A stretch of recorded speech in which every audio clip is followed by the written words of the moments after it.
millions of people.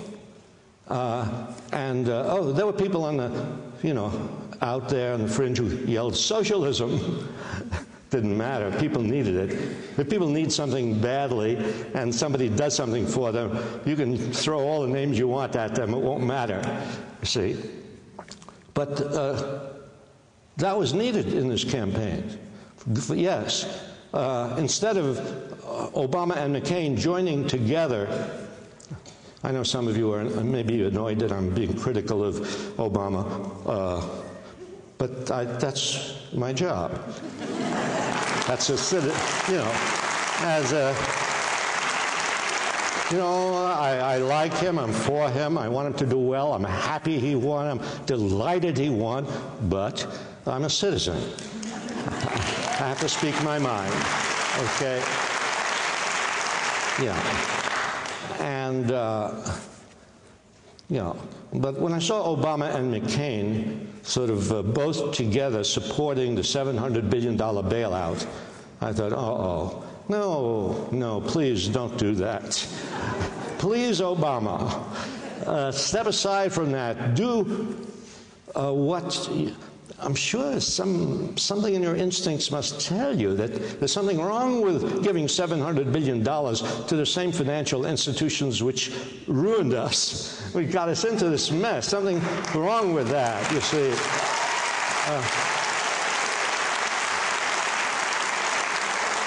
And it's not even politically viable. That is, you can't even say, oh, I'm doing it because people will then vote for me. No. It was very obvious when the $700 billion bailout was announced that the majority of people in the country were opposed to it.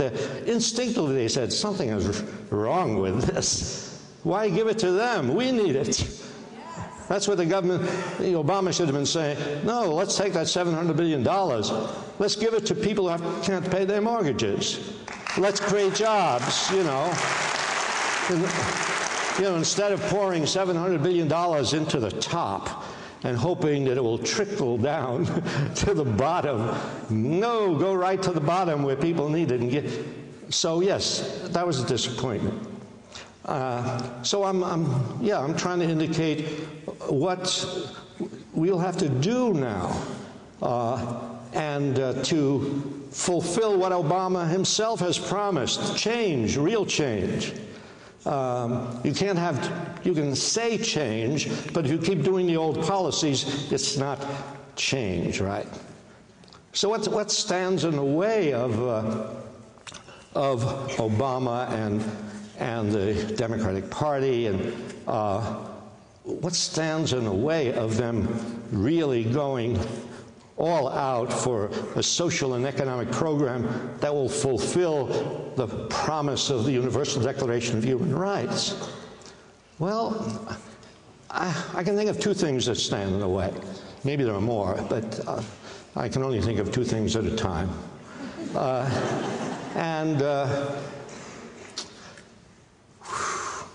Well, one of them is simply the great powerful economic interests that don't want real economic change. Really, they don't. The powerful, you take in healthcare, there are powerful interests involved in the present healthcare system. People are making lots of money from the healthcare system as it is. Making so much money, and that's why the costs of the healthcare system in the United States are double what the healthcare costs are. The percentage, of money devoted to healthcare percentage is double administrative costs in the United States compared to countries that have the single-payer system, because there are people there who is siphoning off this money, who are making money.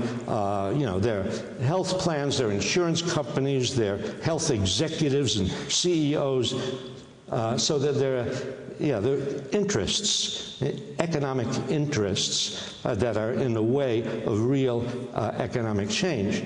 And Obama so far has not challenged those economic interests. Roosevelt did challenge those economic interests boldly, right frontally. He he called them economic royalists. He wasn't worried that people would say, oh, you're appealing to class conflict, you know, the kind of thing they pull out all the time, as if there hasn't always been class conflict. There's something new, you know, class conflict.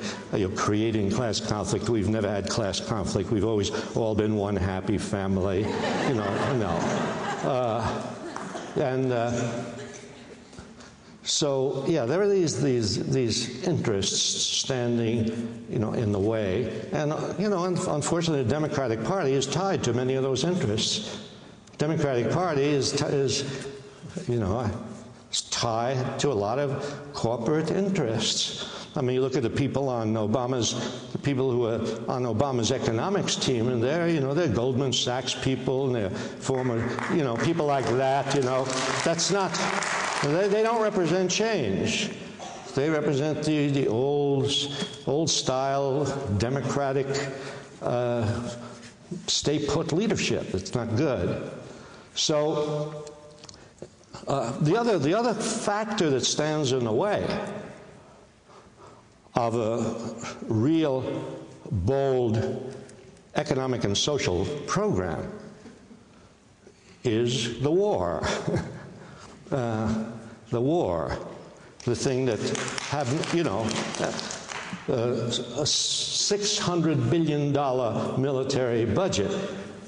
Now, how can you call for the government to take over the healthcare system? How can you call for the government to give jobs to millions of people? How can you do all that? How can you offer free education, free higher education, which is what we should have, really? We should have free higher education. Well, how can you, you know, how can you double teacher salaries? And how can you do all these things which will do away with poverty in the United States? It all costs money.